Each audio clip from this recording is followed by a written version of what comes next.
Sorry? I'm asking Helen if she's got her dog with her. Oh, okay.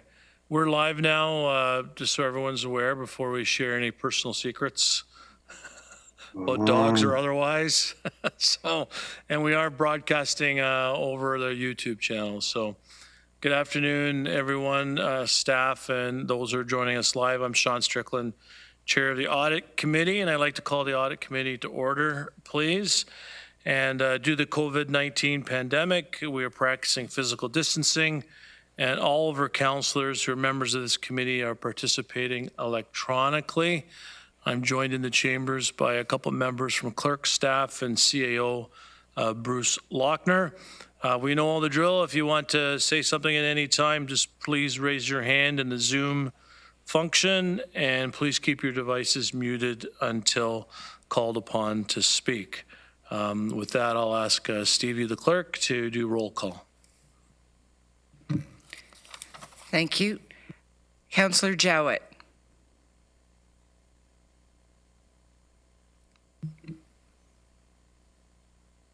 I know that she's here. She was here. We just lost her, I think. Councillor Galloway. Here. And I believe Councillor Clark is just signing in. All present. Okay. Chair Redmond, you call Chair Redmond? Sorry, Regional Chair Redmond, my apologies. Okay, I'm here. So's Helen now. All right. There we go. Okay, great. So the whole committee's here. That's great. Okay, thank you. And any declarations for pecuniary interest? Seeing none. Okay, thank you. So today, the main item of business is the year-end audit plan. And with that, I'll turn it over to our treasurer, Mr. Dyer. Welcome, Craig. Thank you, Mr. Chair, and good afternoon, committee members. So today, with today's audit committee, we officially kick off our year-end process here at the region. We have for your review and consideration a brief information report outlining the nature of the audit. Our auditor, of course, KPMG LLP, represented here today by Matthew Beddick and Courtney Cheel, who will speak to you in a moment. Staff report outlines the general overview and time frame for the audit. You'll notice that work has already begun. In fact, we've looked to complete additional work through the term audit prior to the end of the year in order to help keep our year-end process on schedule and give us the ability to report back to you as soon as possible in 2021. This is the fifth year of a 5-year term with KPMG, as you'll note in the report. And in addition to the regular financial statement audit, there is a long list of specialty audits and reviews that are part of the engagement that KPMG will complete over the first and second quarter predominantly of next year. Most of it relating to provincial and federal funding arrangements that we have in place. So this is an opportunity for KPMG to outline their plan for the course of this audit. And with that, Mr. Chair, I'll turn it back to you. If there's any questions to staff, we'd be happy to answer either now or following the presentation by KPMG. Okay, is there any questions for Craig? Thank you, Mr. Dyer. Any questions? No, I don't see any. So I'll welcome Matthew and Courtney.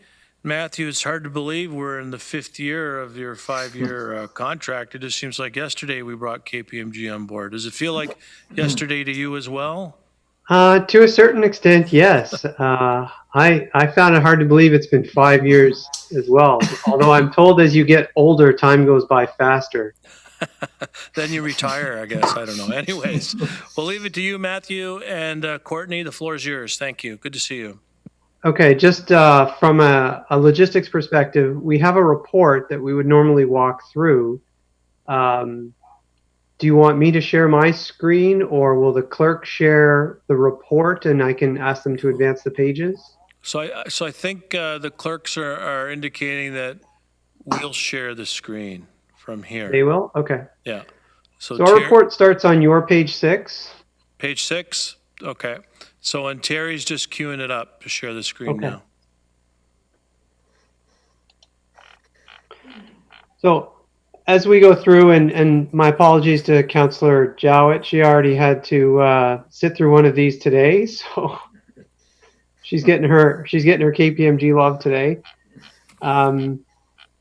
As this is being brought up onto the screen, I'll just sort of kick things off in the interest of time.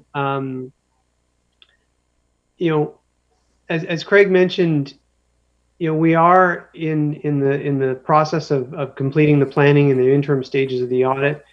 We are responding to audits in a new environment with working remotely, and our report that gets into some of this information on page 10, your page 10 or our page 2, right there. Yep. We are responding to the impacts of the pandemic. You know, there can be some financial and reporting implications, and we've seen some of the impacts that this has on the region's activities. But when it comes to the actual conduct of our audit work, that is, you know, significantly different than how it would have been 5 years ago, for sure. Recall to this committee that last year we started the audit in the middle of March and completed it by the end of March in a fully remote work environment. So this was probably one of the most challenging ones because of the swiftness of the transition from on-site to remote. We're very confident in our ability to complete a remote audit. This year, we've all learned a lot, and I know we've got great support from Craig, Kathy, and Tricia, and the rest of their team in doing so. So if I can move on to the next page, and the one after that. Next page. Perfect. We did talk about the scope of the audit, and as Craig mentioned, there are many special reports that are required that are due to provincial and federal programs. But in the first phase, the significance of our scope is around the consolidated statements of the region, including the trust fund and the sinking funds. And that's what we're reporting back to this group in the spring. So we can go to the next page. So we do have to talk about audit risks in our audit, and we've had this conversation at all previous audit committee meetings around the risk of fraud in the audit. And we consider it from two perspectives, one from a risk of fraud from revenue and one from a risk of fraud of override of internal controls. On the fraud risk of revenue, we're allowed to rebut or dispose of risk if we don't believe it's significant based on the types of transactions for revenue that the region undertakes. And given that taxation revenue is largely driven off, impact data and the approved rates, we've got approved utility rates and user fees and funding agreements. We just don't think that this would result, or this is an area where fraud may occur in the financial statements. And this is consistent with audits of practically all municipalities in the province. But on the next page, we talk about the risk of fraud from the override of internal controls. And as I've said before, regardless of how strong or robust any organization's control structure may be, there still may be opportunities or incentives or rationalizations to override those controls in order to record things in the financial statements that is fraudulent or blatantly false. And so we do have to respond to this. We believe this risk is low, but we do have to have a response within our audit. The primary response is looking at what we refer to as high-risk journal entries or high-risk entries into the account. This is where we look at things that don't make sense, account combinations that don't quite line up, entries or adjustments that are recorded at strange amounts or at weird times. There's a variety of techniques that we use to look there. We also look to see if there are any significant unusual transactions. I want to make sure we fully understand that those have a proper business rationale behind them and that they're properly, prepared and undertaken and approved. We haven't had any issues in this area in the past, and certainly don't expect any going forward, but the audit does require us to deal with it. As we get into the next couple of pages, we talk about the more specific items of the audit, which we've talked about before, the first being the post-employment benefits. So these are sick leave, WSIB, and some early retirement health and dental benefits that is offered to employees, across the various departments. These are significant balances on the financial statements, and they result in significant entries, that calculate your annual surplus. They're also significant because they use a lot of estimates and a lot of assumptions and judgments that regional staff use a third-party actuarial consultant to help them determine. And so that requires a certain response from us.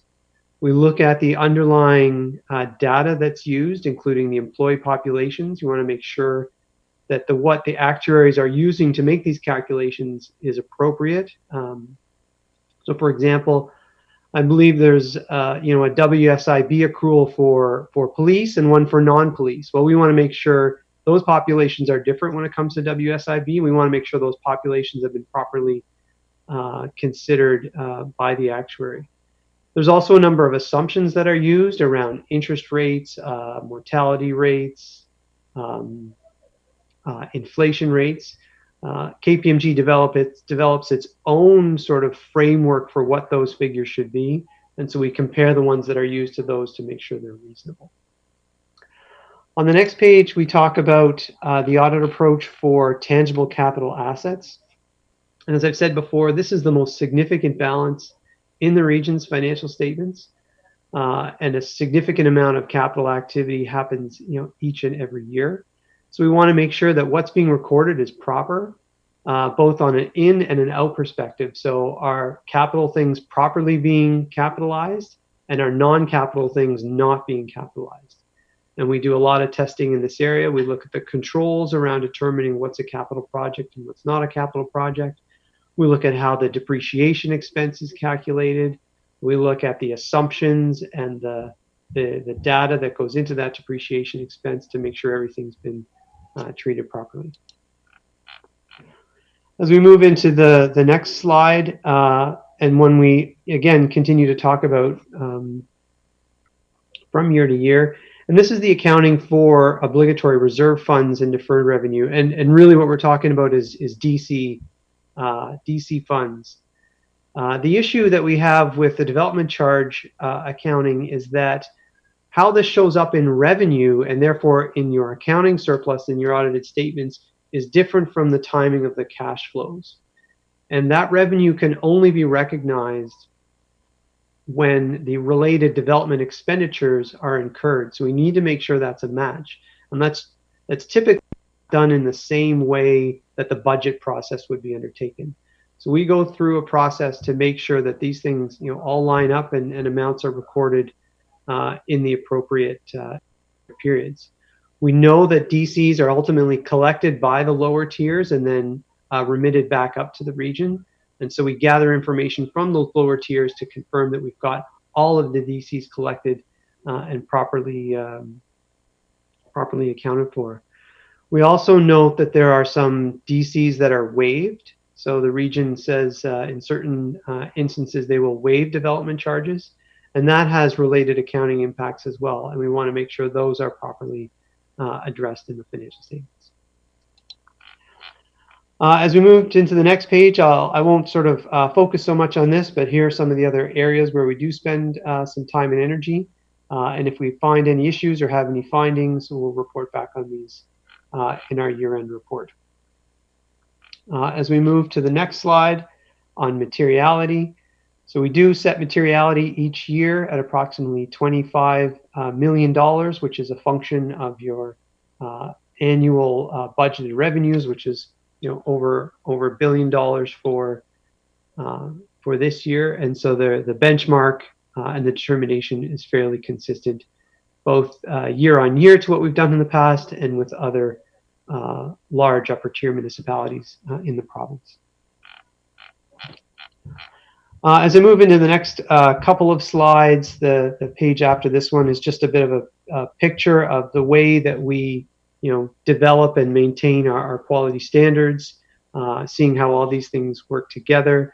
Obviously for us, the quality of our work is paramount to being successful in, business and making sure that you're successful at the same time. As we move into the next page, just a bit of a picture around our timeline and where we're going with things with our anticipated reporting in April of 2021. Again, recall last year, despite the switch to remote and the shocks that the shutdown of the COVID pandemic had, and around that time, we still met our reporting timetable, and we have a tremendous amount of confidence with the team that we're going to be able to do that again this year. I think that's about all that I need to really highlight in the report. There's a couple of other pages that just disclose the fees compared to last year, but those are all consistent with our proposal from 5 years ago, and other changes to accounting standards and policies. So with that, I'll turn it back over to the chair and undertake any questions. Thank you very much, Matthew. Are there any questions from committee? Councillor Galloway. Thank you, Mr. Chair, to Matthew. Matthew, given the pandemic, and I know that, this type of pandemic only comes around every 100 years, or at least hopefully only comes around every 100 years. Hopefully there won't be any more of these anytime soon. But so there may not be a lot of experience, but is there higher risks in areas such as procurement or cash operations in terms of fraud or other types of activities, given that people may be working from home, or given that there might not be as much oversight, on-site oversight? Is there any higher level of risk associated with some of those activities where we have had the odd incidents in the past, and where, generally speaking, with cash and other, procurement are areas where there can be some risks? So I'm just curious whether or not the pandemic and the way people are working lends itself to more or maybe even less risk. So we do believe there's a heightened risk there from a couple of different perspectives. So controls have been changed or altered. In times past, often a piece of paper would go from desk to desk to desk, and there'd be physical initials or signatures to indicate approvals. And so some of those approvals are now being done electronically. There's obviously a risk that some may be skipped. In our work so far with the interim work, we've made inquiries about what some of those changes to controls are and how the finance team has responded and altered those controls. But certainly there's an elevated risk there. The other risk that is elevated right now is a cyber risk. You now have, a lot of people accessing from remote sites on different devices that they didn't have before, and so that does create, additional enter the region's IT system. And then thirdly, in the cyber vein as well, given that folks aren't around so much anymore, the executive impersonation fraud is a heightened risk because, in the olden days, somebody receives an email that seems to come from Craig that says, okay, I need you to wire transfer $50,000 to this construction company right away, or they're going to stop doing X, Y, or Z. And so the person just does it. But they might say, well, I should probably just go ask Craig because this seems a little bit weird. But that person's at home and they're not seeing each other to the same extent. And so being in isolation like that, you may not be as as sort of open or cognizant to go and talk to somebody first. So there certainly are risks there. So far, we haven't seen anything that raises red flags, but we're cognizant of it as we go through. So there's nothing that KPMG as a company has put into place or suggested for all its clients. Here are some things that you need to put into place or consider given this particular circumstance with the pandemic, people working from home, et cetera, et cetera. We've had some thought leadership that was produced primarily back in sort of March and April, and we shared that through. And I do recall hearing back from, I believe it was Craig, but it might have been Peter at the time, that they had sort of gone through the document and sort of said, yeah, I think we've got most of these covered off, but it was a good sort of sanity check to see here's what somebody else is saying, here are the things to consider. Okay, well, I'll probably ask Craig the same thing. Get a chance. Yeah. Okay. Thank you. Thank you, Councillor Galloway. Councillor Jowett. Thanks, Chair Strickland. And so, yeah, I actually just heard about a case this morning whereby somebody's email got hacked and they sent out literally hundreds of emails making a request to go to Best Buy and purchase. Did you hear about it? Did you? No, I didn't hear about it, but that's always the scam. Purchase gift Councillor cards. Clark did. You mean that was a hoax? So anyway, staff went out and bought thousands of dollars worth of Google cards, and then they said, send me the scan numbers, and it actually happened all the way through the process. Theft. I didn't know you knew about it. Okay. Yeah. Oh, there's lots of those going around. I have sent those out to my staff saying, I need your help. Yeah, and when Craig asks for gift cards, I just ignore the request. Sorry, Craig. Wow. Is there anything else, Councillor Jowett? No, I just thought it's interesting to note that I guess we got to make sure staff realize that these kinds of hoaxes they're getting more and more easy to pull off. Mm-hmm. More sophisticated for sure. Yeah. Yeah. Matthew, I had a question for you. There's no other questions from committee at this time, but similar to Councillor Galloway's question, I had a question about whether or not there's a greater exposure to risk due to the pandemic. But I noticed in your report you talked about some of the changes in terms of audit processes due to COVID-19 and have to continue with social distancing and all those kinds of things.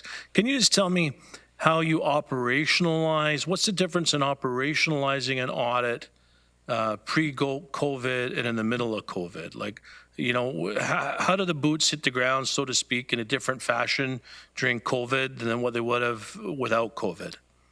Right. So typically our team would be on site for, about 3 weeks. There'd be about 4 of us with myself and Courtney, dropping in from time to time to supervise. And they would work together, and through that they would, have either direct interactions with your finance team, either through prearranged meetings, but a lot with the sharing of data and information. So a lot of electronic files would be shared with us. What's happening now is, our team, each individual team member is working from their own home, but they are, staying connected through, these communication tools that we have. Where it's a bit more challenging is the ability of our team members to make inquiries and requests directly of regional staff. Whereas in the old days, it was easy to just walk down the hall, knock on somebody's door and say, here, can you help me understand this? Or can you provide me with this document or that document? So it does require a lot more project management and logistical management on both our team and your team. I like to say, we're a little bit fortunate in this relationship in that we've been doing this now for, a good, 8 months. So we're already sort of further up the curve in terms of doing this. And we're also at a bit of an advantage because we're used to working in all the different places and working digitally. all of our files are compiled and maintained in a digital format. So that wasn't actually a significant leap for us. But it does require a lot more coordination and logistical planning between the heads of your team and our team. But I say we've got the experience from last year where we've managed to get it to work, and we're hopeful again this year. So I hope that answers your question. Yeah, it does. It does answer my question. I guess, really you refer to the olden days, but, I think about going down and asking for a file and they pull it out of their drawer, but that hasn't happened for quite some time. So all the financial information has been shared electronically anyways, but it does make sense that it's going to take more work if there is a question to, schedule a Zoom call or pick up the phone or something like that. So that does help. That does help, Matthew. I appreciate that. Okay. Any other questions from committee? Okay. Bruce? Mr. Lochner? Thanks to you, Mr. Chair. Hi, Matthew. I'm Bruce, the new CAO. Nice to meet you. You too? You mentioned an example around audit risks, recognition of revenue as the example of that being common across all municipalities. Is there any other audit risk or approach that's different or unique at the region, or is it a common approach across all municipalities? I can't think of anything that is unique to the region that would be different from other either single or upper tiers. Obviously, our approach is different for the region than it would be for the cities of Kitchener, Right. Waterloo, or Cambridge, given that the service areas are different. Prior to this year, the uniqueness of the ION project and the recognition of the debt and the funding, was an element of uniqueness, but I would say much of that accounting or those decision points on that accounting is now sort of behind us. There's still lots of accounting still to do, but it's really much more entrenched now. But I can't envision any significant sort of service areas that would be different than other single or upper tiers. Okay. Second question, if I may. Yeah, sure. Yeah, thanks. I'm going to meet with Craig to better understand some of the history of the audits here and any risks that we have had. Could I meet with you as well? Absolutely. Okay, great. Yeah. I'll set something up. And with Craig or just the two of us, either is fine. Yeah. Great, thank you. Okay, great. Thank you very much, Mr. Lochner. No further questions from committee. Thank you, Matthew, and thank you, Courtney. Information correspondence, there's none listed. Any other business? Seeing none, the next audit committee is going to be in April once we have the financial statements done, and we will finalize that meeting sometime in the new year. If there's no other business, motion to adjourn, moved by Councillor Clark, seconded by Councillor Jowett. All those in favor, please indicate by, raising your hand will work. All right. Thank you very much. We're adjourned. Have a safe and enjoyable weekend. Thanks, everyone. Thank you, Mr. Chair.